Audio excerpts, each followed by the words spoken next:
October 20th, Monday meeting. And happy Diwali to everybody who celebrates as well. That's right. Happy Diwali. That's right.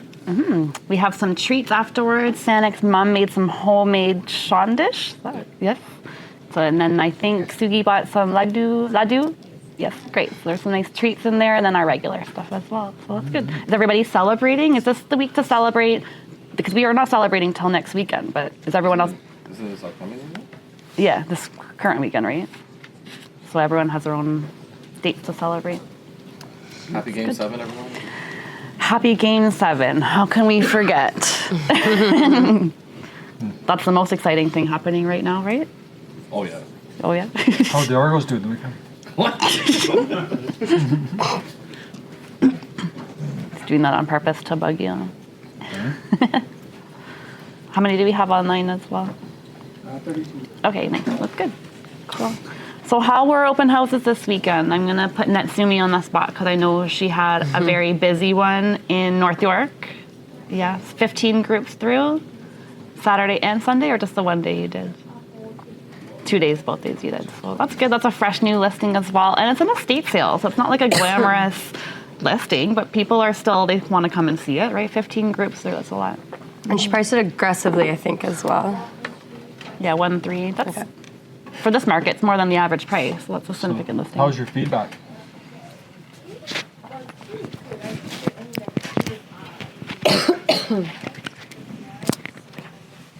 Did you put an offer date?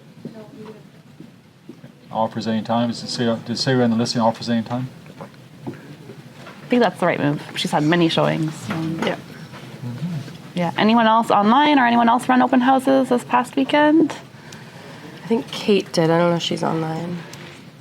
Yeah, Kate Jones, if you're online, let us know. I think it was a bit of a quieter weekend. Am I right? Like energy-wise? Seems to be, yeah. Yeah. Sort of that Thanksgiving long weekend kind of continued out. Is that because we still had nice weather? And then today now finally is fall maybe, and our time is going to change next week. Oh, so next week it changes? The week after. I thought it was in November. The week after November 2nd, right? So that's soon.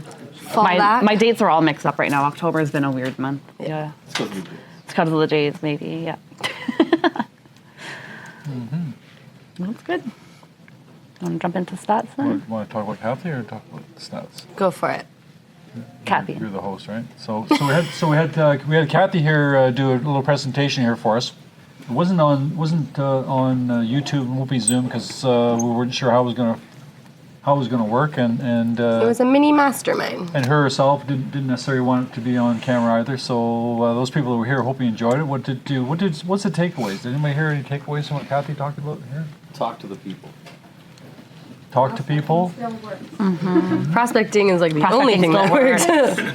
The only thing. Prospecting is important. Talking to people is important. Apparently having a CRM is really... CRM's important. A basic CRM. Exercise in the morning is important. Oh, you heard it. She did. Yeah.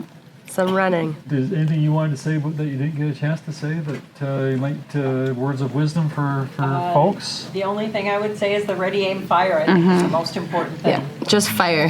Don't spend too much time with the ready and the aiming. Just get out there and Yeah. talk to people and have fun. And Mel Robbins smile. talks about that too. 5, 4, 3, 2, 1. Like count yourself down. If you're in that sort of aim state and you can't get past to the fire, just count 5, 4, 3, 2, 1. Just do it. You may make a mistake. You may screw it up. Just do it. Doesn't matter what your postcard looks like or like anything. It's just how many conversations.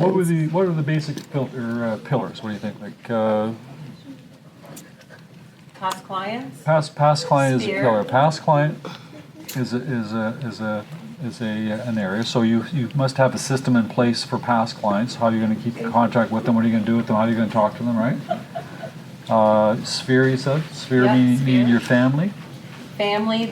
All the trainers have a list. Does a lot of people here include your family on your real estate marketing? Hopefully. You know what I'm saying here? Or like your own Family, friends, I colleagues. want to suggest no.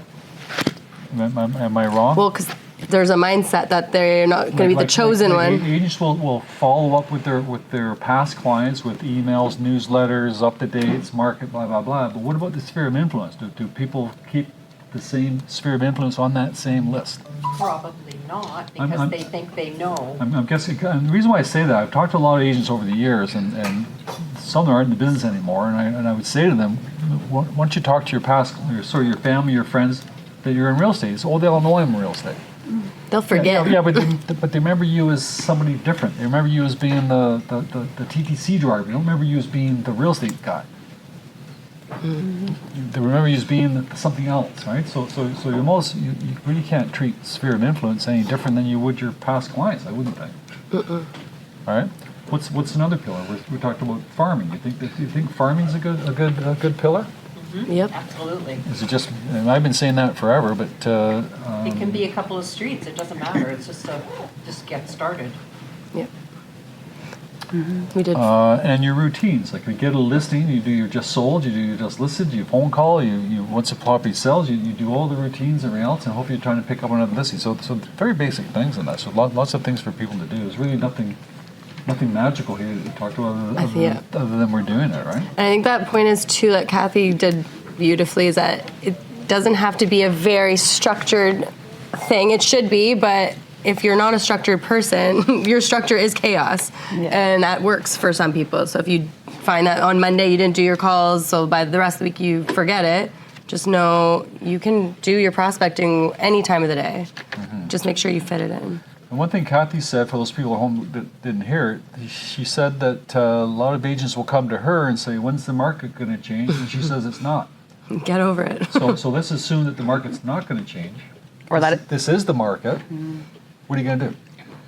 And the other point is that it's going to change every year, every 2 years, every 6 months. So whatever you know now could just change. They want to know when it's going to come back. When it's going to come back. It's not coming It's back. going to come back, right? But even when it does come back, people don't make moves based on what the market's doing. They do it based on what their personal situations are doing. The D's, divorce, diapers. Just so you know, I mean, going back to farming, okay, we have, in my neighborhood, there was a listing came up in our neighborhood. It was listed by the office, and then the agent went out there and did the just listed flyers, did the just walk into my open house flyers, property sold flyers. And I just noticed that they picked up another listing about 20 doors up the street. So they picked up another listing on the way. So I know it works. So it's just a matter of having the discipline or understanding, I guess, what is it you're doing. So a lot of these guys, like the Ferries of the world and Robbins and that, they talk about do this, do that, do that. And then a lot of people take the information, write it down, and don't do anything. Whereas here we have an experienced agent that's actually doing it. So the things that we're talking about actually work. Right. So that's sort of the direction, right? And I guess that should be your motivation to do something. Because I think the biggest challenge is getting out there and taking the action and doing something. But there's proof out there that the people that do follow steps have success. It's out there. There's proof for there. That should be motivation for you to get out there and do it. And what I also find, You're the host. am I You're the host host. today? Come back to the office. I actually was thinking that when we were doing this. I'm thinking that everybody, this is a very quiet, very lonely, very in your own space. It's in your own world business. This is it. So the only way you can get out of that space is come to the office. Yep. Because there's other people doing it. And the banks have found out that the people that they're bringing people back to the office because they're saying that their people were not productive. Yep. Right. Yep. So there's reasons for that. So if you want to change things or get back into the game, then Make a routine out of it. make a routine, right? So that's it. Yeah. As far as sales go themselves, I'll get right into my numbers here. That we've got almost 29,000 active listings. There's 12,000 condos, 17,000 freeholds. Vacants are around 34%. 43% of all condos are vacant. Sales, unfortunately, sales this October are down 14% from October last year. And that's just in the five areas of TREB. We're talking about TREB. Sales over 101%. 12% of condominiums are selling for more than asking. So if you're trying to do the low price and generate business, 12% are working. On the freehold side, 20% of listings are selling for over asking. So 20% of the listings that are asking below prices are actually getting higher prices. So it's a strategy that works 20% of the time. Daily, we're doing about 179 deals per day. If you project that to the end of the month, we end up doing about 5,500 deals for October if it comes out that way, which is pretty much similar to what September was doing. Months of inventory is 5.4, freeholds 4.8, condominiums 6.4. Does anybody notice the condominiums are starting to move a little bit? For the right price. Like for the right price, I'm starting to see like they're not going for the $1,100 a square foot. They're going for the less, right? Yeah. So We're I'm also starting seeing to see bigger units moving as well. and bigger units. And what I was reading there, I've got it here. It depends on which time you have, but I read that when the interest rates come down, sellers might be thinking that now they can get my price because the interest rates have come down. No, the buyers are thinking the interest rates going down. Now you can buy a bigger place with less money. Yep. And that's what you're telling me that bigger places are selling. Right? Yeah. Leases, there's only 17,000 active leases. It's 8 and 8, both condo and freehold. Vacants are at 55%. Leases are actually up 9% from last year, but they're actually down 24% from September 19th. So leases have actually dropped right off this month. Yeah.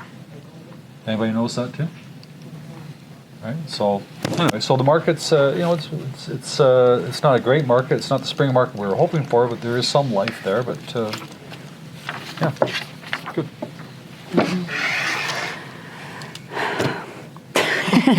You're already on to this.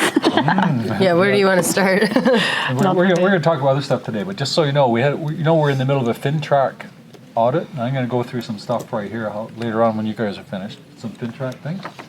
But I got a call last week as well, and now we're also into a RICO audit. So now I get to do 2 audits at once. All I'm expecting now is CRA to give me a call. They'll be all set. It's like they're doing a blitz right now. Yeah. I can see for the RICO, because RICO, with that business going on with Allpro, they want to double check and make sure everybody's got. I haven't got a problem with that. So Yeah, the no. FinTrack's another story. I guess while we're on that note too, so there's a lot of stuff going on. And I think when the market gets like this is when you start to see some shady behavior. What's that quote? When the tide goes out is when you see everybody who's swimming naked, right? So you've got your iPro stuff. We're hearing rumors of more coming out. I'm also reading about 2 mortgage agents that just got fined $230,000 for fraud, for mortgage fraud, for doing deals outside of their brokerage and getting commissions without informing everybody. Then I'm reading about this lawyer who also used trust money in the millions of dollars, and there's people that are left on the hook trying to get their money back. So this is lawyers, mortgage people. This is all going to affect the real estate business as well, because everyone's going to look to our professions with a fine tooth, they're going to be examining us. So your clients are going to be interviewing people more prudently as well. They're not just going to hire lawyers just because you gave them a recommendation. So they've got to be really careful about the mortgage people you're working with, the lawyers that you're doing deals with. I had recently a listing where the client hired their own lawyer. I gave that lawyer information to deal admin, and then I started getting calls being like, we can't find this lawyer on the law society. There's no records of them. So people are looking and searching and stuff. So you've got to be very, very careful now about who you hire. And people are looking now at our profession. So this is now our time. It's an opportunity actually for you to shine yourself in a light that is professional and regulatory and compliant. And do all the things that we have to do. And Claire's going to go over some compliance stuff as well that unfortunately is just part of our job, but there's some negative PR out there about all of our professions, so we are going to be impacted by that. So just watch out. But that lawyer one, there's a 30-page article about the trust money that she was using to purchase her own fashion and houses, and it's crazy. And this is happening right now, like today.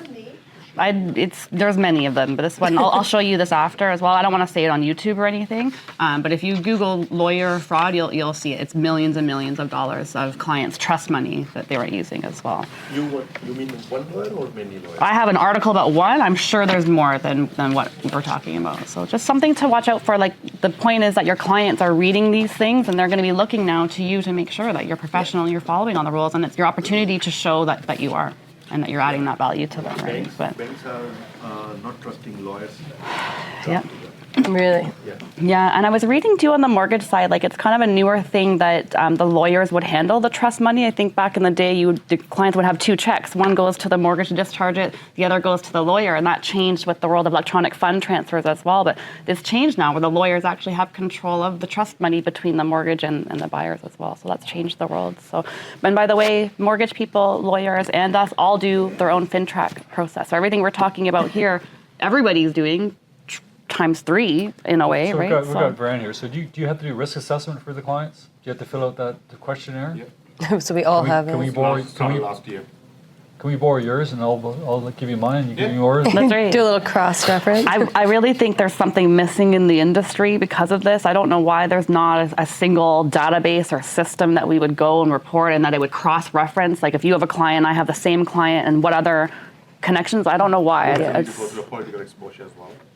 Yeah. You guys had to do the PIP as well. yeah.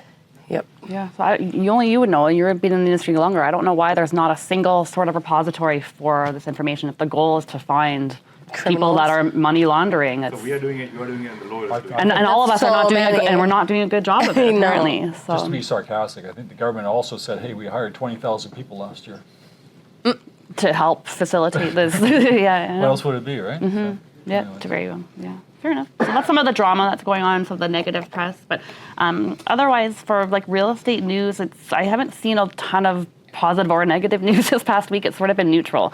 Are you guys reading the same? Are you feeling the same? Or like what's happening with your real live clients? Same. It's kind of the same, right? Like what I'm hearing and reading is that deals are more challenging to come together. So your conditions, like your 5-day condition for finance, I don't know if Rand, is 5 days enough for your world? Because I'm hearing We're like seeing a lot more extensions. 7 days, 8 Depends on days, where the and location is. Yeah. yeah. Sometimes you can get appraisal on time, like within GTA 5 days. Yeah, we're seeing a lot more paperwork, cancel, relist, amendments, extensions. There's A lot of so creative- much more yeah. creative deals clauses. being done. Nelson's having to put together some interesting clauses for everybody. So the deals are happening, but they're all a little more complex. And that's why when Kathy says the market changes, even when we get busier again, the deals are going to be more complicated or more complex. It's going to be more favorable to the buyers and what they're trying to negotiate, right? So even if we do get busier, we're going to have to be a lot more creative, I think, in our deals. Yeah. But You have to hold hands a lot more with the other agent to make sure, and the mortgage brokers and everybody needs to hold hands and make sure that it all gets across to closing now. yeah, so most people like Korea, Treb, everyone's predicting a slower back half of the year, unfortunately, as well. I think we are going to see a rate decrease, perhaps. What do you think, Brand, a decrease? And I'm reading maybe 2 more for this year. And that's actually not necessarily a good thing. So be careful what you wish for. The fact that they're actually reducing it means that something's happening in the economy, job, employment, all that stuff to do that. So even though it sounds good, our buyers are going to be happy about that. People with variable mortgages will be happy about that. It's actually not a good signal necessarily for the economy. So it'll be good if we have one more, but what do you think? I think there will be at least one more cut. Yeah, at At least one more. least. Yeah, and I think that's okay. I When's think the next one? 29. it's in- This next week. But I am reading that they're even predicting a second one this year still, and that's actually not a good thing, I don't think. Yeah, so they're predicting 2 if things don't turn around. But tariff is impacting a lot to our It's impacting- local economy. Yep, it is. Yeah. One of the big plants closed in Brampton 2012. Wow. They have too late to Yeah, too late to go. yeah. So still layoffs were happening in those steel industries as well, the plants. Auto. Many plants are moving to US. Interesting. Yes. No, it's true. Any comments on market? On the tariffs and stuff? Yeah. Yeah. Okay, they shut down that factory in Brampton, but I understood that the factory wasn't manufacturing anyways. It was already It was shut already down. shut down. They're retooling for the new model, so they're already out of work. And then I'm hearing that they're going to decide to make that particular model down in Chicago, and now they're trying to think what to replace whatever they're going to do in Brampton. So it's not the end of the world, but you can see it from there. But, But still it's yeah. impacting. Oh yeah, for sure. All the tariffs all over the place. And when's that new NAFTA or CUSMA or whatever they call it? When's that supposed to be figured out? This year or next year? It's 26, I think, right? So next year, right? Yeah. Whoever said that? So yeah, next year, right? Anyways. It is what it is, and Kathy says it's not going to change. So what are we going to do? We can sit down there and wait for the market to change, or go out there and make fire. it happen, right? So that's the whole purpose. It's not It's not coming It's back. not coming back. Not coming back ever. What we saw is not coming back. It's going to be totally different. And even David Greenspan was talking about this in his recent article from REM Magazine.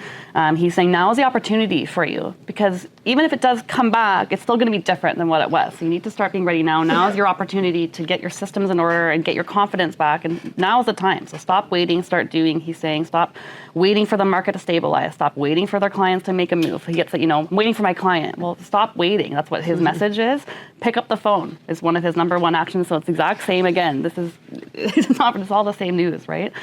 This is a great time to audit your own marketing. So if you don't have your CRM, get it going. If you want to audit your CRM, make sure everything's in there. Now is the time. So make sure your campaigns are running. And there's a whole bunch of stuff he talks about. And you might even touch on some of this stuff as well. This is all part in the training, yeah? Yeah, it's all Fix part your of follow-up. fixing your follow-up. You know, this he says most agents are garbage at follow-up. It's pretty true. We all have CRMs and we all have people That's why it's in a good them. opportunity to follow up, because if they have another agent, they're likely also not following up. Yeah. So I like this one too, is training your clients. So it's all about expectations. So a lot of the articles I'm reading and complaints I'm hearing for agents are that sellers are still stuck in 2021.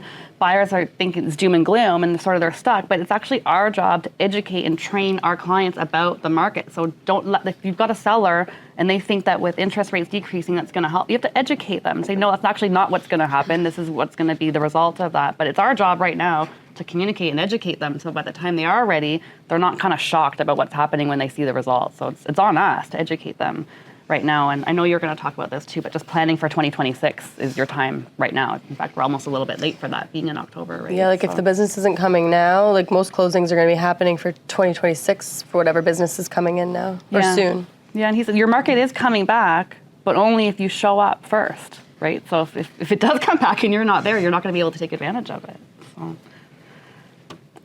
In the world of condos, still starts are super, super slow. Lots of doom and gloom about that. But I think it will help the current inventory of resale that we have on the market right now. And there's two segments of buyers in the downtown core. One is your young, sort of fresh out of school person who gets a job downtown and they're being forced to go back. So those are your buyer pool for downtown. Or it's your downsizers who are downsizing from their houses. They're okay being in the city, but that sort of in-between buyer I'm reading are still don't want condos. So they're still going to go to Pickering, they're still going to go to Durham, they still want the house, but your segment of buyers in the downtown for condos are this sort of interesting age range of really young, and then your downsizer pool. But that is going to bring the downtown condos back, and that will impact condos, I think, in the future sort of markets as well. Some people are talking about, like even in Etobicoke, if you look at the waterfront, there's tons and tons of listings right now, and it's almost like this herd mentality.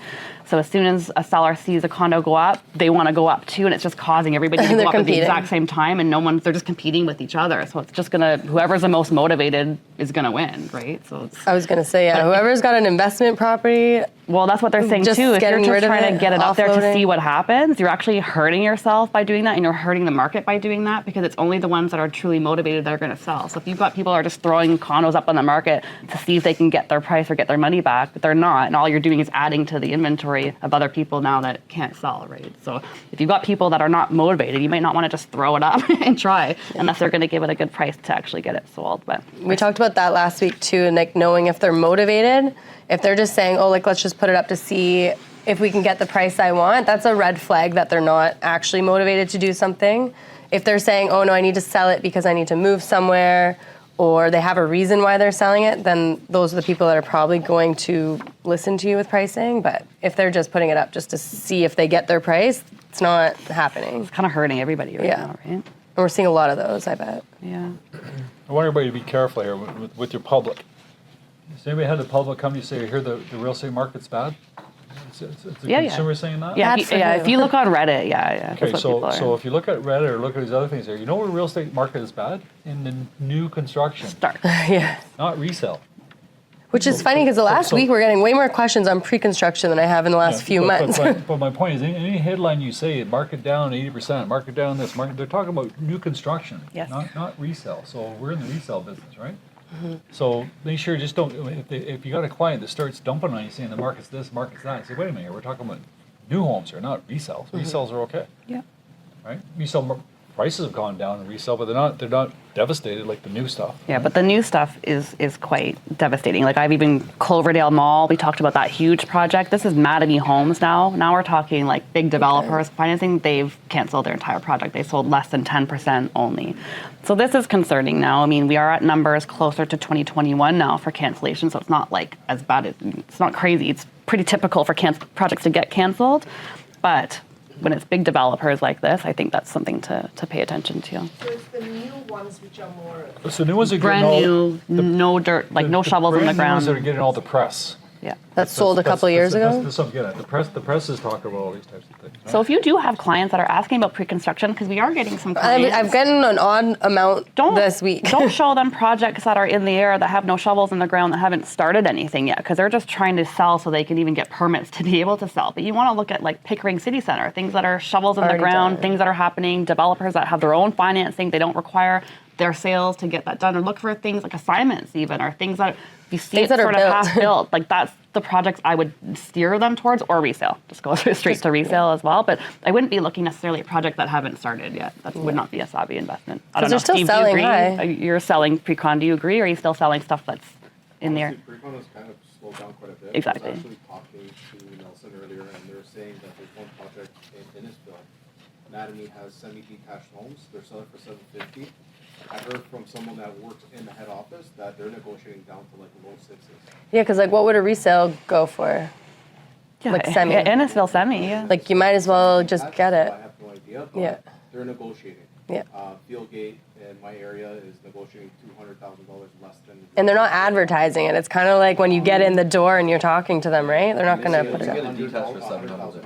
Wow. Yeah, and it makes me wonder if you're a purchaser already in a contract, could you then negotiate your own contract? I know you're in a binding agreement, but if you're at risk for not closing, I would still certainly try to negotiate something. Because if they're selling them anyways at 40% loss, then And they're giving commissions. of course they are, yeah. Anatomy wasn't a commission one before, right? Before, no, never. Yeah, Then now they weren't. are. Is Fieldgate's Anatomy giving the up to commission right now? 40,000, up to 50,000. Anatomy's giving 20,000, 30,000, so they're giving commissions. Yeah. Because they gotta keep their trades. That's apparently the whole thing, is they have to keep their trades, Yeah. because if their trades walk, they won't come back. So their whole thing is keeping their trades busy. Interesting. The other challenging news I'm reading, and I've been reading this news all year, so Varen, I need your help, because now we're in October. I'm reading the same stat over and over, that 60% of mortgages are coming up for renewal. They used to say 2025, now I'm seeing it bleed into 2026. But is it happening right now? Because they've been calling for this all 2021 year. buyers. Yeah, 2021 was a peak. Yeah. Yeah. So the most of it was 5 year term. But hasn't that been happening already throughout this whole year? So living in 2020 as well. Yeah. I think it's just getting We are started. seeing- 2021, 2022 is probably the next couple of years. It's going to be a Yeah, lot so of that's why it's the renewals. later half of 2025 and then early 2026. Yeah. The Okay. market peaked into end of 2022, February, yeah. Yeah. So the 5 year terms. Yeah, so 60% of outstanding. 39949. Yeah. So they're saying that's going to worsen, obviously, the housing crisis. But what it does mean is that more people are going to come to the market. The question is, Too much inventory. are the banks willing to take a loss as well if they're going to go power sale as well? Like, it's one thing for everyone to go on the market to try to get it sold, to clear off their mortgage. If they can't, somehow prices are going to, Some of them may be under the water yeah, already. already. Even if you sell it, you may not. Are you guys in that Close. situation? Do you have anyone that bought in that time that have come to you now to try to sell it to clear off debts? Or are they just hanging out and just hunkering down? I suspect that a lot of people have been saving for this and are preparing for this increase and have budgeted for it. That's what we hope. How much was 5 years fixed back in 21? Below 2%. I was going to say, it was like 1.7 at one point. So they're renewing double. But maybe they've been saving for it this past 5 years. Also, they may have some debts too. Yeah. There are sometimes from the basement apartment. So 2021 was the peak, right? Yeah. Yeah. 2022 February was the actual peak, Yeah. but 2021 up to February was Number of transactions. Number of transactions. number of 2021 2021. Yeah, because it went was down the after peak. that, yeah. Yeah. So 5 years would be 2026. Yeah. So that means next year there's going to be 126 people that renew the mortgage, 126,000 people. Yeah. So going back to what we talked about before, if people in this room here did most of your business in 21, then That's a lot of renewals. Then it's time to call your clients. Yeah. And say, what's going on? What are the options? And what are the options, Varen? If somebody's got a 1.5% mortgage and today they got to get a 3.9% mortgage, what are the options? Yeah. Refinance. It's going to be a 40% increase. Yeah. So you're going to refinance. This is like a light bulb sell, moment. Sell or pay. How about extend the amortization? comes the refinance. Refinance, as well. yeah. Right. So, but So- they haven't paid a lot down though. Okay, it's only 5 years. So it's only been 5 years, but still, a 20-year RAM versus another 30-year RAM if they can get, that's gonna reduce it too. So there are options out there. So when you're talking to your clients, you can talk to mortgage brokers and see what the options are. That's something to discuss. Yeah, like don't hide because you think the values of their house has gone down. It's not the time to hide behind that fact. It's to help them, right? Kathy talked about calling them to help them to provide a service. So that's What happened in chance. 1989, people paid at that time the highest price, and then prices dropped in the 90s, early 90s, it dropped like 25%.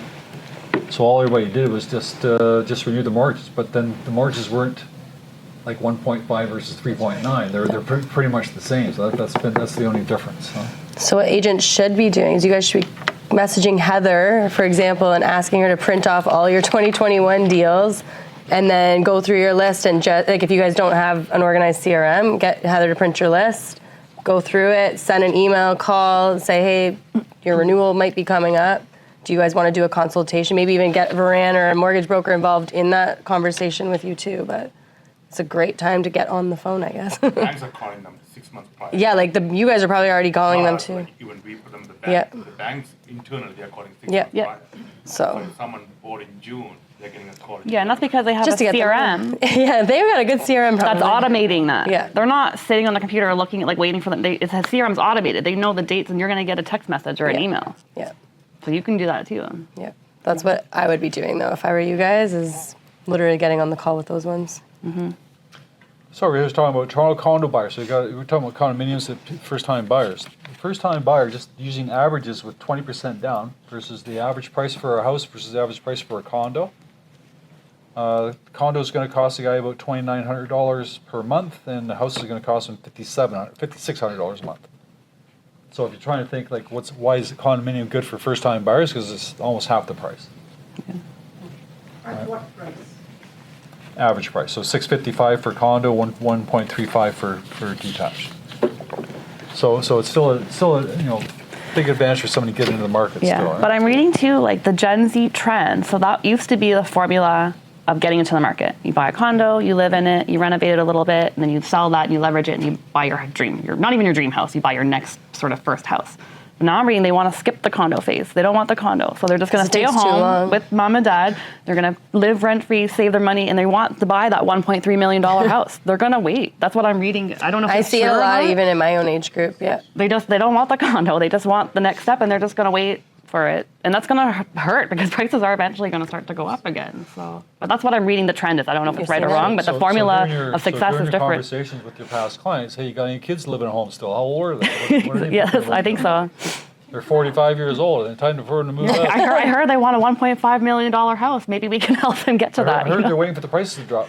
They dropped. Were you going to say something, Sandy? Exactly opposite.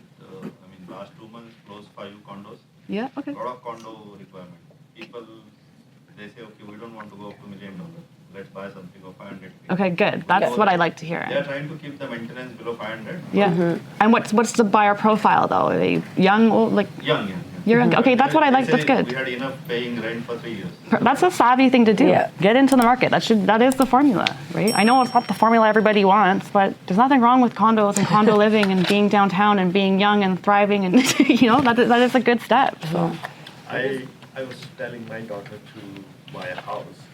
She's getting married probably next year or two. So I told her that we can establish a good background for you, Yeah. buy a house. She said, no, Dad, I want to stay in downtown, Yep. explore Yeah. young life. Yep. yeah, good. I will rent it for a year or two, and then, or maybe I will buy a condo, and then I will buy a house. Sure. Yeah. And there's nothing wrong with that. If you're downtown, you're going to be in a condo. Well, that's the problem. If they go too far out of where they actually want to live one day, if they go too far out and buy that detached home, it's going to be a lot harder for them to get back to, let's say if they go to Bowmanville to buy that big house, it's going to be hard for them to get back to Pickering. So they might have to start in a condo in Pickering if they want to raise a family there one day. They just got to, it's harder to get back. I have one client, a very young couple, just married, and they want a big lot, over 50 million lot. Oh, wow. I bought a house for them, 2.6 million in one. They feel very boring there. Oh my It's God, boring, we are yeah. doing here. They want to go to And now they want to downtown. come back to Toronto, right? Yeah, That's a good downtown, And They have a lot of money now. Yeah. They can spend. There you go. Yeah, I think downtown's gonna be run by younger people. It's not gonna be us. That's not a bad The thing. 20-year-olds. Yeah. No, sorry. Okay. You need to get a permission from the management for number of people living in the condo. So I Yeah. had a client in a condo, and the deal fell apart because they're a family of 5. Oh. The kids go to school and they come back, so the management didn't approve it. It's with the Dell. Yeah. It's actually condo rules. Yeah. Which they would have seen on the status certificate probably in that conditional period. So now they're looking for 3 bedrooms, so they're Yeah, of course. Yeah, so be Yeah. careful when you're buying condos. Every condo building, and most of them have a rule between how many occupants based on the number of bedrooms. So like a 1-bedroom condo can only be really for 2 occupants, and they do actually have rules of kids. And Well, stuff. there was a rule recently where they had to be family members to be able to rent it. It couldn't be 2 friends. It had to be family members. And the property management caught it when I guess they were filling out the form. So there is lots of rules to follow. Yeah. Well, then they ended up pretending they were 2 men dating instead of friends. I only have So- one more thing, and then I know Claire's really excited to go over some stuff. Okay, let me just do my one. I don't have a lot, so you guys go. I'll do my one. This is just from Reddit, and I tell you this because this is what your clients are talking about behind your back if you're doing some of this stuff. Okay, this is how clients actually talk to their peers and random strangers online on Reddit. So this was a guy sold a house in the GTA, and this is his experience on selling his house. And I think it's kind of funny because a lot of it's true. So the number one lesson, he's talking to clients, right? This is just online strangers. So his number one tip was interview a few agents. I truly think they're all useless, but some might try harder than others. The one we ended up with had one tactic: lower the price, lower the price. Trying to get open houses done was like pulling teeth. The realtor was highly distracted through the whole process. So the lesson is, if you're in a listing presentation, someone says, I love open houses and I hope you do an open house every weekend, you better be ready to do an open house every weekend, especially if you're overlisting it too. So be prepared for that. Ask them in the listing presentation, do you like open houses? Because if they love them, you've got to get ready to do them every weekend. Or have someone and if help not, use our brokerage. We've got about 50 people here who are always ready to do an open house. So use us where you can, but Don't promise an open house if you don't want to do it. That's right. And then he says, agents will lie or bend the truth. Sometimes the lies are hard to spot. Be careful. Communicate by email or text message. Largely avoid phone calls. If they want to talk by phone, record the calls. And always remember their incentives and your incentives are not aligned. 100K difference in price means 95K to you, but only 2K or so to them. So his incentives mean a quick sale, not the best price. So make sure in your presentation and your meeting with them that you're really there to help them. You know, you want to get on their side, that your 2K, you really don't care about the 2K, right? But in their mind, they think that every time they're against you, they're thinking that you're thinking it's about your commissions. You have to be careful when you're talking to them about it. You're just trying to help them sell the house. This is a good one. Consider taking the first offer. I'd be 500K richer if I'd done that. Everyone's playing the same games. List, lower, terminate, relist, lower. Don't waste your time, mental energy in making your pricing decision. Look at what's actually selling, not what else is listed. List accordingly and save yourself some stress. That's a good one. That's a good one, right? I'm just going to read it like I say because it's funny. Interest rates don't matter nearly as much as your idiot realtor thinks they do. Bond yield rates matter more, but your realtor is economically illiterate and doesn't understand the difference. So make sure you know the difference between your fixed bond rate and your variable rates and how it's going to impact true, the you might industry. get that. This is what they're saying behind your back, okay? If your realtor talks about the spring market, the fall market, or anything similar right now, he's living in the past. He's an idiot grasping at straws. Is this written by the same guy? Yeah, these are his tips. This is his lessons. No, one person, different people. This is his lessons One person? learned from selling his house. One guy wrote it? One One guy. guy wrote it, okay? And there's only 2 more, and they're good. Your realtor has no database of buyers or a special system to sell for a crazy high price. His tactic is the same as every realtor. Take pretty photos, list, maybe do an open house, wait, lower, wait. He's not. I'm telling you this because these are our Not scripts, wrong. right? You go and we say, tell them you have a database of buyers. We'll say, tell them you have a special, so you have to be careful. These are coin words now that people are starting to see through. So you have to be really genuine You have in to your stand approach. out a Be little bit authentic. more. If you don't have a database of buyers, Don't you can't lie. prove it. Don't say that you do. This is last. Remember that your house is a place to live, not an investment. So that is a good lesson for the consumers. You know, when you're thinking about pricing and you're trying to sell it, as soon as you sell that house, moving into your next one, it's not your place anymore, right? So, anyways, I'm just telling you that because these are what people are saying online. If you're not professional and not giving them the right advice, and you know, this is his lessons. Okay. So this one here is funny too because this guy here did a live pitch. Have you ever Okay. read Real Estate Magazine? Had these guys do live pitches. They're just a competition of doing their pitch. And they're judging. Oh, all I think different I saw agents that. Did it, Oh, right? cool. At Inman, I think they did Oh, that's that. kind of fun. So you can read it in Rem Magazine there. But basically, the takeaway is that after the agents who stood out, they're saying that the agents that stood out were the ones that showed authenticity instead of perfection. People that were authentic, people that knew what they're doing. They weren't just going through the scripts like The scripts pitch. like a machine. They're authentic with the conversation. They were prepared deeply so they could pivot under pressure. So they knew the market. So if the guy started objections. says, "Well, can't we try this price, or can't we do this, or commissions that?" And they knew all the information so they could pivot under pressure. Adapted with empathy to the situation at hand. Sometimes it's all about you, and it's not all about you. It's about your clients. Right, so you We got to talked a lot listen to about the that. clients and see what's going on in their world and try to overcome that, right? And they said that they sold the process, not the promises. So a lot of people say, "I promise this, I'll do this, I guarantee that, I'll go do this, I'll do that." Rather than talking about that type of thing, they talked about the process. I know you guys do this too. Like, Yep. we're going to come in there, we're going to list the property, and then we're going to come out there and have the stager come in and do a cursory thing on what they can do. Then they're going to make some recommendations. Then we're going to either do it or not do it. Then we're going to put the market on the Property on the market. Put property on the market on this date, and we're going to have open houses on this date. They want to know what's the process of all involved. Floyd Wickman used to say, has anybody had an operation, serious operation, or something take out of you, or some kind of operation? Does doctor say you show up at the hospital at 8 o'clock? Yeah. Or does he say, when you get to the hospital at 8 o'clock, this is what's going to happen, this is what's going to happen, and we're going to do this and do this, and the recovery's going to take that. They're going to explain the situation. I had the wrong doctor then. Mine just said show up. So that's the thing. I was going to say, this kind of goes with what I taught you guys last week, where we've been like hammered in on these listing presentations in the past by these coaches saying, here's your pitch, why me, why my brokerage, blah, blah, blah, blah. But I think today's buyers and sellers want a consultation. So that's why we created the one-page listing consultation where it's showing empathy by asking the sellers questions more than you talking about yourself. And it's trying to understand what problem you're solving for them and then how to get there.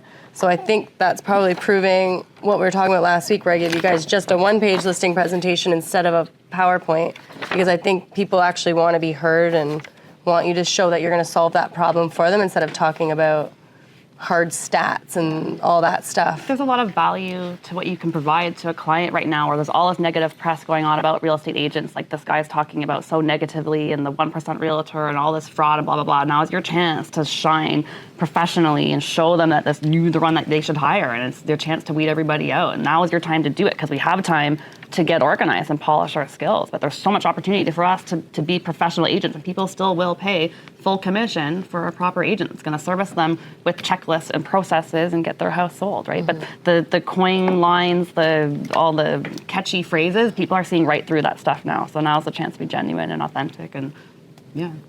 Hopefully you already are. Yeah. Okay, FinTrack and then... Yeah, go to yours. So FinTrack, so we're in the middle of the FinTrack thing here. So we've gone through a whole bunch of files and whatnot to see what's going on, and nobody's perfect, but generally most people are pretty good, but there's some devils out there, which we'll have to deal with, I guess, right? So a lot of brokers, just so you know, a lot of brokers will not pay commissions unless they have all the paperwork. And I've always said that I've always thought that our people are mature, that I don't have to tell you guys things, but maybe I'm wrong. Like, have you ever guys had another agent that says, "Hey, can you send me this form? Like, my deal Like the admin, 801. they won't pay me until you initial this thing." Like, they're really hardcore, right? You've heard that. So that's what most brokerages practice, is at every down to, not just FinTrack, down to every initial, Schedule the names being Bs, backwards. 801s, everything. Yeah. So I'm not going to punish everybody for the sake of a few. Okay, so there may be situations where somebody's payment is delayed because that particular person hasn't given the paperwork, but I'm not going to. I don't want to make it a carte blanche, but we haven't done the actual audit yet either, so we'll see what's going on. But I want to make sure you guys understand that how FinTrack works. Maybe somebody could tell me first. What's the purpose of FinTrack? Identify money laundering and Money laundering, right? And terrorists, right? So the question is, for terrorists, for instance, how do you know your client's a terrorist or not, or a terrorist organization? Because you asked them and they told you they weren't. They said no. Ask them and you got the spider feeling, so on and so forth. There's a web page out there that you can actually go onto Canada and you go there and tell you who the terrorist people are. Anyways, it's there. What we ask you to do is to the office. What we want is the transaction report, and we've been beating that thing forever. And the transaction report is for two reasons. One is to so you guys get paid. And on the listing, it might say 2.5% listing agreement or whatever it might be, but I don't know what happens at the table. Somebody has the table. You guys do something, cash back, pay for this, do this, whatever. And that's the transaction reports tell us what you guys did at the table. And some agents will say it's in the offer, and then, holy smokes, man! Then we got to read like the 15 pages to The find clauses, what the heck you did, everything. and all you have to do is tell us what it was. Anyway, so that's one part. I will comment though, because we've been hounding the transaction report, I have seen people do it more, but they're not always accurate. There's still mistakes on the transaction report. So if you're going to do it, please make sure you didn't copy and paste from the other deal. Make sure the commission and stuff's right, because I've seen people copy and paste their comments over and previous addresses, and so you got to make sure it's accurate still. Yeah. There's a couple boxes of the transaction report that says, is the offer to purchase here, and you check it off. Is the amendment there, you check it off. Is the waiver there, you check it off. It also says, is FinTrack there, you don't check that off. Why don't we check that off? They didn't do it. Because we submitted it to get MLS done. Because I haven't done it, maybe, right? So it's not like the there- final form. So it's not there to. It's not an option to check off or not check off. Didn't do it. Don't feel like it. There's no option. Like it's there, right? So we have to have it. So these are the little things that I'm finding. You got your Form 630. So I'm trying to figure out how to educate you guys. I'm thinking of doing it two different ways. I can actually put it in words. Say this is how you fill out Form 630. 630 is the individual identification form, or I can give you something that highlights this. These are the areas that you have to fill out. So I can put it in words or put it in. We did video. Visual. Now we got video, What- text, and What photo. would work? We also have a flow chart that's more visual too, that shows you the exact My forms. Spidey sense that out of Flow chart 400 for and We have the flow chart showing what forms as well. what forms, But how to but fill he's it talking out. about the forms. But my Spidey sense out of 450 agents that you all have a different learning style. Is that correct or not correct? So it makes our job challenging, but that's fine. But we've got a video already online. We have a policies and procedures already that has boxes filled out, but it also has 50 pages of other stuff, so we can move all that stuff up. But I'm thinking we have to do it all. So the other thing we do is, if we type an offer for you, we give you two packages. We give you the typed offer with the amendment and the schedule and blah, blah, blah. And we give you a second thing with stuff you have to fill out, the privacy policy, the FinTrack. Yeah. Some agents seem to think that Optional. one goes without the other. So I'm trying to think how do we do that, right? But anyway, so we send you stuff on purpose. We don't send it to waste our time, right? Anyways, it's there. So just to go back on the Form 630. Who here took FinTrack at RICO? Your RICO update course. I think you have to. Isn't it? You have to. So I'm not going to tell you anything that you don't know. All right? So Form 630, it's the face-to-face. What if the guy's in Windsor, Ontario? What do? Zoom. No. No. Anybody else? He said Sue. Sue. You get another agent to witness. You have to hire somebody in Windsor to identify that person for you. Like a real estate brokerage or something. She's not incorrect. During COVID times, Zoom was acceptable to verify, and in some cases it is. It's just not a FinTrack recommended or preferred method. Yeah. But Fran, when you guys do the mortgage and you guys say, send me, I know at the bank I had to do something with my face and I had to do a facial recognition and send my ID. Is that the FinTrack that you guys do? That's for the. That's make just- sure we are getting the right person. Okay. I found that interesting too. I wasn't sure if that was for FinTrack. So there is an answer, by the way. Right? And we talked about it before. It's called FinTracker. So FinTracker is an app. It's on your Treb. You can load it on your phone. You have 5 free remote identification. So 5 guys in Windsor. What you do there, the guy from Windsor on this FinTracker, you send the guy an app. It's all done through the app. You send the fellow an email, and on the email it gives him instructions. And what your client does, he takes his own picture of this license plate, and he takes a picture of themselves. And then what the computer will do, it'll match the picture on the driver's license to the picture that he takes of himself and confirm it's the same person. So that's one option. You guys have a similar system, right? So has anybody ever done that or thought about that? Anyways, it's there, right? So that's one option. So I need to put that in writing somehow, right? Anyways, Form Form 320. So transaction number, your name, your date, verification of individual, client's name, address, date of birth, principal, business, occupation, not the details, not just IT or manager. So when you identify the person, you have to say they're a manager of what? Manager of Toys R Us. You just can't say manager, right? You got to give them what their job description is. If there's no valid ID, then you got to go to different levels on that Form 320 where there's other ways you can identify people through credit checks and other government ID. You're going to verify third parties. What if it's a third party? Third party meaning they're buying on somebody else's behalf. So who are they buying on behalf of? Does that happen very often? Like parents buying? It doesn't happen very often. Client risk. Everybody sees that client risk, and I see some people fill out the client list, and there's like 12 questions you have to answer. Some people forget that part because it looks too confusing. or they'll fill it out and not add it up. So it's a simple thing. You just have to, just a little bit of math. How do you eat an elephant, right? One at a time, right? So you just look one question at a time and get them done, right?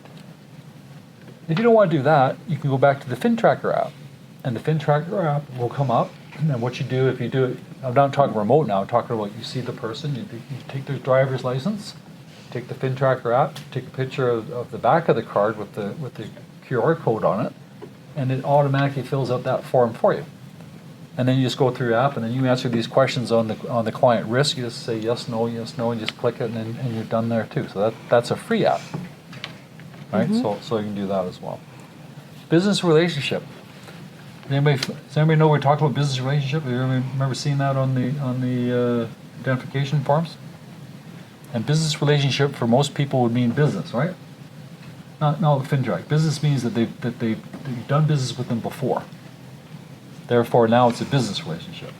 And I think the gist of it is, the first time you ID somebody, you ID them. You don't have to ID them again for 5 years. So if they're going to do another deal with you, it's considered a business relationship. And FinTrack is assuming that we're still using the old ID and not the current ID. Mm-hmm. And they want us to update that it's current. Yes.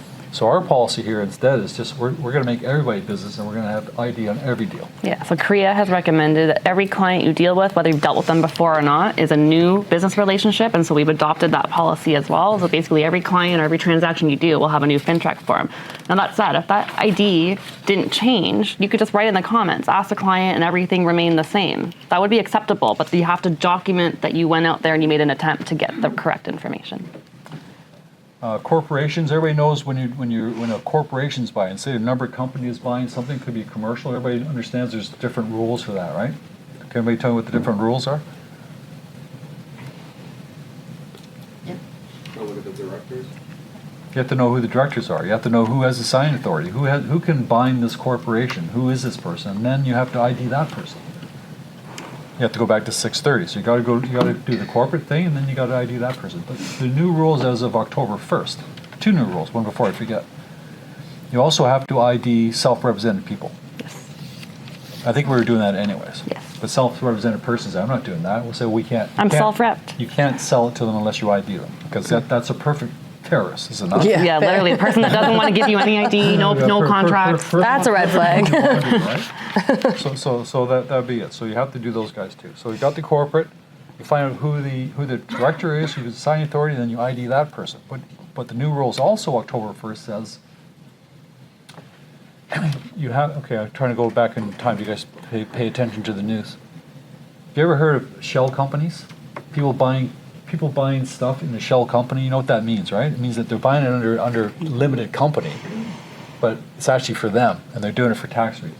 The government now is saying any shareholder that has 25% or more, that shareholder has to be ID'd. On a whole separate form. It's called a beneficial ownership form. So we have a beneficial ownership form. So when you're doing corporations, you got to find who the director is, who the shareholders are. Okay. There's one more rule to that. They also, let's say you get an article on a corporation or you get some sort of information from the client. We actually have to double check that with an online public type profile. So they want you to Google the name, go to I sent the link in an email, there's a corporate business directory where you can look it up as well. Do whatever means you can to compare the information you got from the client versus some sort of online record. And if for any reason those two pieces of information are different, materially different, like the name is spelt wrong, or there's a different name, or the ownership shares, or something is materially different, you need to report that to me, because we might need to report that also to FinTrack. That's a new rule as well. You need a copy of article of incorporation? Yes, for all companies, yes. And now the step further is taking that information and looking it up with other publicly available information to make sure that it wasn't forged, basically. And this is only for all sales? For corporations, for sales. Sales. And then finally, the bigger one is receipt of funds. Michael's And favorite. if we type an offer for you, I'm pretty sure we give you the receipt of funds form as well. Yeah. Do we not? Yes. And receipt of funds and FinTrack are the same, by the way. Like they're both part of the law. That's why they're together. It's not like a special real estate form. It's the same thing. So typically what happens, here's the argument I get. I gave you a copy of the bank draft, I gave you a copy of the receipt. What do you need the receipt of funds for? Which fair. Does everybody know Yeah, what I'm saying? that sounds logical. Yeah. FinTrack's not asking you for the physical check. They want to know where'd that money come from. And when, and where did it go? Did it come out of his savings account? Did it come out of his mother's account? Did it come where did it come from? Did it come from another corporation? Where'd the money come from? So you have to ask them where it come from, and you got to fill out the receipt of funds saying where did it come from. It's at their personal bank account. They even want you to put in the bank account number where it came from. And I would suggest that most clients are not going to give you their bank account number, so you got to put it in there saying, I asked for the bank account and refused to give it to me. You got to have a paper trail of what you did. If they give it to you, that's fine. If they give you a certified check, you get the bank account number right on this check itself. So they want to know where the money comes from. Everybody's okay with that? Yep. So instead what we get is photocopies of the bank draft or photocopies of the deposit. That's not what FinTrack wants. Which we do need to validate your deposit and update your MLS. We still need that information, but it's not the documented information that FinTrack is looking for. If that check is from somebody else, let's say the kids are buying it and the deposit check comes from the mother, guess what? That's a third party. Guess what? Right? Who do we have to ID? We have to ID the mother, because that's where the money's coming from. And that's why they put the FinTrack information on the receipt of funds. So I know it's confusing because it's duplicated, but that's the reason, is it's to identify someone else that you didn't already identify. So I have a question. So when we get the check, so the information of that account is on the check? It's not, you have to, Check it will be, yes. what With kind a of bank check? draft? Certified check. Okay, yeah, but on a bank draft, I tell you what the no. banks do today.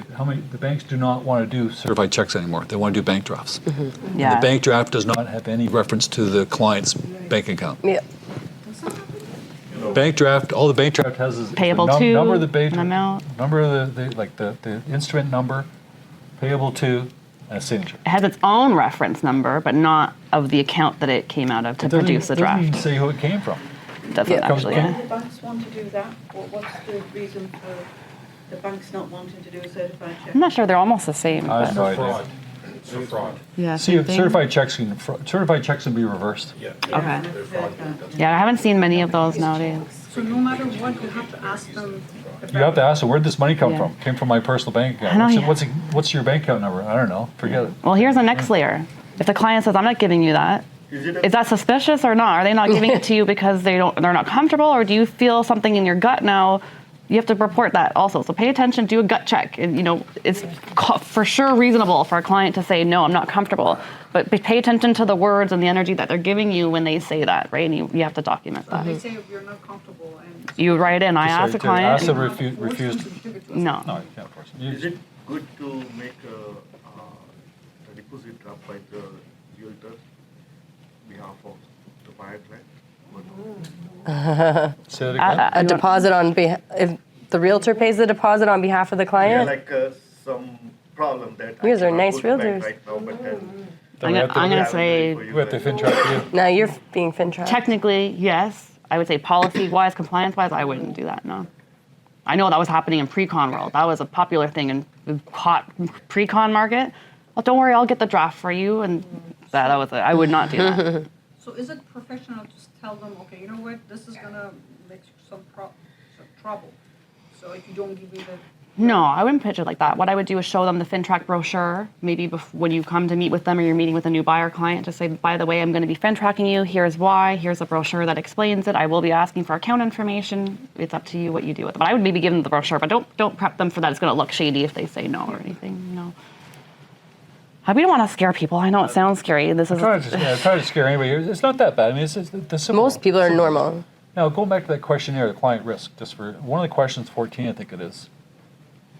Did you ID the guy in face-to-face? The question's right there. And the reason why I bring that up is I'm aware of a broker that did get fined from an internet call that they bought some kind of commercial property in Niagara Falls, and on the client risk it said, did you ID the client face-to-face? And they said yes, and they never did. Is the property within 10 kilometers of the U.S. border? They said no, and it was. And it turned out to be a terrorist to boot. So it turned out to be a gigantic fine. Yeah, so don't lie on your FinTrack form. So you'll see, I'll give you a score. So if you answer everything else as no, and then the non-face-to-face, it's only 2 points, which still is not suspicious, because you can still do non-face-to-face.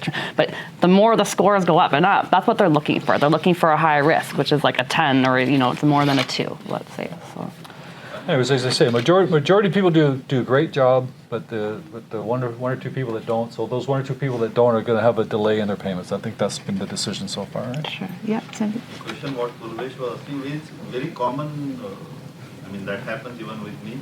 Somebody is buying $1.5 million property. They are trying to give 100, 200K, and they say, we don't have that much money. I mean, offer is accepted, then they disclose that, okay, we don't have that money in the bank. It's not an account that's readily available. This is a very common I still would not, as an agent, I mean, Claire can comment as a broker record, as an agent would not facilitate financially for my clients' purchases. I'd give them a heads up, you're gonna need to have the funds within 24 hours. If they can't, I would adjust my clause to say 72 hours or 48 or an exact date of when they can have it available, or you do some in 24, some as a further sum. That's my own personal policy. I don't know, Claire, if you would have a broker type compliance policy, but I wouldn't. During your consultation with your buyer, do you not ask the buyer where's your deposit coming from? Yep. So you'd already know anyways. So it's coming from the RSPs or coming from the bank account. You'd already know it. Because of the RSPs, you ought to know that you has to be out of the has to be within the RSP for a minimum 90 days. Is that right? To qualify for a home buyer's loan or something like that. So there's different things. We think of the worst case. Let's say you give the deposit, deal becomes conditional, clients change their mind, and they don't want it anymore. Now your deposit's stuck in a trust account. The other agent gives you a hard time, says no problem, we'll give you a release when you prove that you couldn't fulfill these conditions. Now with your money tied up, I don't know, that's risky. I think it's a personal policy, it's up to you. It's not advisable. Not advisable. But I get it in the street world, I know it does happen. So this is just RICO, just FinTrack, and RICO is the other thing. So RICO, everybody does your information guide, right? I think that's pretty straightforward. I think everybody's used to doing that, so I think that's pretty straightforward, that one. You all know how to advertise in social media. You have to put sales rep or broker, whatever you are, on your social media, on your business cards, on your, everybody's doing this. I'm thinking, wait a second, I just saw a bunch of web pages that don't have this. For sale signs, everything. I'm seeing this and thinking, wait a minute. If it's a Century 21 web page, it's fine, but if it's one that you got through somebody else, you better double check it, because they're coming in on the 12th. Are they auditing our agents' websites? They may. We should put it out there because they're asking us for our social media. The reality is they're going to go to our social media and they're going to look at our posts, which are collaborated with all of you guys. I've turned off a lot, so don't be offended if I took off some collaborations this week of listings. So when I talk about a marketing audit, now's the chance to go in your profile. Make sure your bio says Carly Fulton, broker, Century 21 Percy Fulton. I know a lot of people don't want to put the Percy Fulton, they just want to be Century 21, but this is a chance to audit yourself for even RICO, not just for your own marketing blitz and colors and stuff, but for your own information. Century 21 a couple years ago changed your URL. It used to be www.percy.fulton.ca or something, right? Century21.ca. That was the URL, right? That URL doesn't work anymore. It's now www. Clare-Fulton.c21.ca. The office in particular. It's percyfulton.c21.ca. So it's changed. Anyway, shortened, so I yeah. went to my Facebook on the weekend there, and I'm looking at the URL, and I'm using the old URL. I never changed it, so I myself had the wrong URL. There's so many places. If you go to your Facebook or your LinkedIn or your Instagram and you look at the link, so is the link live or is it dead? Yeah. Mine was dead because I never changed So it. when we say audit, like go through all your channels, your LinkedIn, your Facebooks, your like everything. Just do a little audit of yourself and make sure. I tried to add you as a friend, but you didn't accept me. I don't know. So it's interesting timing to have a FinTrack audit, which only happens every 5 years, and a RICO audit at the same time. There's pros and cons, right? So the con is that it's a lot of work for us to get through, and it sounds kind of scary. The pro is that you get them both done now. We might not have another one for another 5 years, but now is a great time to get organized. It's not a terrible exercise to make sure we're doing paperwork properly and we're following the rules. Again, this is our chance and opportunity to become professional agents and show the world what we're doing. And that, as a brokerage, we're going to pass these audits. I'm not worried about them. But it does mean that we have to remind people and be a little bit more strict. You're going to see a little bit more information on SkySlope, when we approve documents now. It's not a bad thing, just bad timing. So I think I'm going to send this with Sure. with the colors, and you guys can stuff. Yeah, again, if you're a visual learner, you want to see the form filled out, that works for your brain. If you want to see on a computer screen, I'd go back and watch the video. If you want a further education, you can do the Korea course. It's a 7-segment course. I think it depends on your brain. We are obligated to make sure you all have the information. So however you guys decide to get that information is up to you, but we have to prove that we're giving it to you in all the different ways. So, yeah, that was a long meeting, but that was a good one. We don't have any holidays to talk about. No, all I was going to talk about was we're still in our back to school. We're week 3 this week of 6. So week 1, we were just talking about how to find clients. Last week, we talked about what to do when the consultation and how to actually have a conversation with them as a seller and a buyer and how to convert them into signing a contract with you. And then this week, we're just talking about what to actually do with that client to keep them happy, how to communicate with them properly. What type of weekly check-in should we be doing with our sellers when their property's not selling? So it's really just going to be me talking about how to communicate properly with your sellers so they're not mad at you. Like this guy, like this guy over here. Yeah. We want to make sure that your clients aren't on Reddit talking about how bad you are. So I'm going to be talking about how to actually properly make a client happy so they're not angry with you. So that's going to be this week at 12 o'clock here in person or on Zoom. So we'll send the link. And if you haven't watched the last 2 weeks, you can just go to our YouTube channel and watch the last 2 weeks of recordings. So it should be only an hour or so. Cool. Any questions or comments online? Or if you're a legacy agent or experienced agent and you want to chat with us like Kathy did today and do an Ask Me Anything, no recording, no tech, no fluff. Yeah. I definitely want to have some more. We're going to do them every so often. I'm looking over here, Ilio. Got some emojis over here. But if you feel like you want a voice, and I know Kathy was excited to share, I think, right? That was really great. That's great. We'd love that. And are you leaving? In case someone... Okay, email Kathy if you want some more questions. Yeah, she's got to go. She's time blocked her time. She's out. Okay, have a good week. Nothing online, right? Happy Diwali. We have some treats if everybody wants to enjoy. See you next week.